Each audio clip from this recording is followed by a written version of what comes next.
खबरों में आगे बढ़ेंगे, बात करेंगे पहलगाम की। तो न्यूज 18 के पास मौजूद एक्सक्लूसिव सैटेलाइट इमेज में लश्कर-ए-तैयबा के उस ट्रेनिंग कैंप का खुलासा हुआ है जो पाकिस्तान अधिकृत कश्मीर के अत्तर शीशा इलाके में मौजूद है।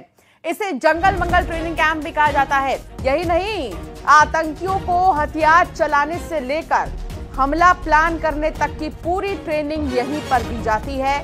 यहां एक मस्जिद, लिविंग एरिया, हथियार practice ground, guest meeting hall और मिलिट्री एस्टैब्लिशमेंट बिल्डिंग भी है। सूत्रों की माने तो पहलगाम हमले की साजिश भी यहीं पर रची गई थी। इस कैंप में RPG-7, LMG, UB, JL और पिस्टल चलाने की ट्रेनिंग दी जाती है।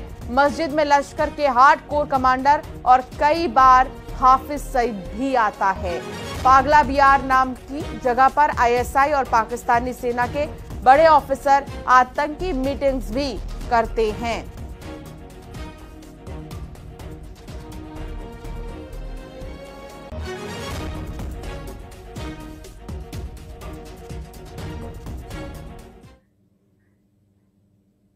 पाकिस्तान सेना प्रमुख असीम मुनीर ने एक बार फिर से भारत के खिलाफ जहर उगला है। भारत को फिर से गीदड़ भभकी दी है। दरअसल आसिम मुनीर की अध्यक्षता में स्पेशल कॉर्प्स कमांडर कॉन्फ्रेंस की बैठक हुई थी, जिसमें असीम मुनीर ने कहा है कि पाकिस्तान की संप्रभुता और क्षेत्रीय अखंडता पर कोई आंच आई तो ठोस और निर्णायक जवाब मिलेगा। आसिम मुनीर ने साथ ही कहा कि पानी रोका तो 24 करोड़ लोगों की जिंदगी खतरे में पड़ सकती है।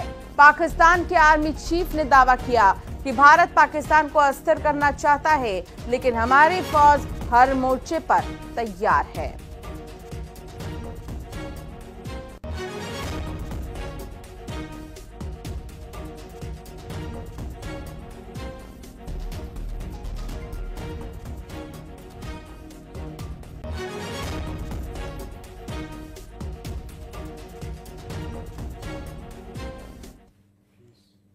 पहलगाम हमले की जांच कर रही NIA की शुरुआती जांच रिपोर्ट में पाकिस्तान समर्थित आतंकी संगठन लश्कर-ए-तैयबा, ISI और पाकिस्तानी सेना की साजिश का खुलासा हुआ। रिपोर्ट के मुताबिक यह हमला पाकिस्तान की सुनियोजित साजिश का हिस्सा था। NIA के डायरेक्टर जनरल के नेतृत्व में तैयार इस जांच रिपोर्ट में गृह मंत्रालय को सौंपने की तैयारी की जा रही है।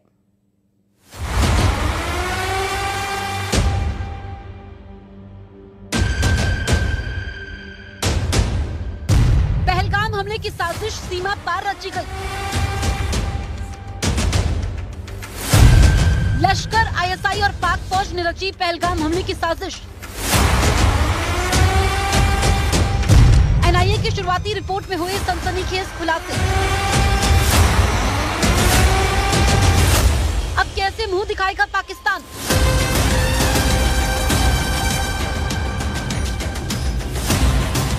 जम्मू कश्मीर के पहलगाम में हुए आतंकी हमले की जांच कर रही नेशनल इन्वेस्टिगेशन एजेंसी यानी NIA की शुरुआती जांच रिपोर्ट सामने आ गई है। इस रिपोर्ट में पाकिस्तानी आतंकी संगठन लश्कर-ए-तैयबा, ISI और पाकिस्तानी सेना की साजिश के पुख्ता सबूत मिले हैं। NIA की रिपोर्ट को जल्दी गृह मंत्रालय को सौंपा जाएगा। जांच के समय NIA ने करीब 150 लोगों के बयान दर्ज किए हैं। साथ ही 3D मैपिंग और रिक्रिएशन की शुरुआती रिपोर्ट भी इस जांच का हिस्सा है। NIA की प्रारंभिक रिपोर्ट में इस बात का जिक्र है कि बकायदा ISI और लश्कर में पूरा एक गठबंधन बन चुका था, जिसके जरिए आतंकियों की एक नई फौज तैयार हो रही थी और उन्हें ट्रेनिंग दे रहे थे ISI और पाकिस्तानी सेना के नुमाइंदे। रूट क्या है और उनको हथियारों की ट्रेनिंग कैसे दी जाए। रिपोर्ट में यह भी सामने आया कि आतंकवादियों का सीधा संपर्क पाकिस्तान के कब्जे वाले कश्मीर में बैठे उनके हैंडलर्स से था।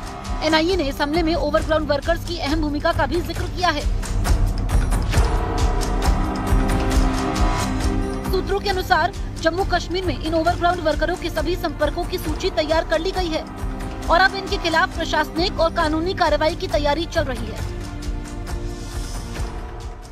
जब से पहलगाम हमले की जांच शुरू हुई है, ओवरग्राउंड वर्करों की भूमिका सबसे ज्यादा सामने आई है और 200 के आसपास ओवरग्राउंड वर्कर जिनको चिन्हित किया गया है, उन पर शिकंजा करने की पूरी तैयारी है।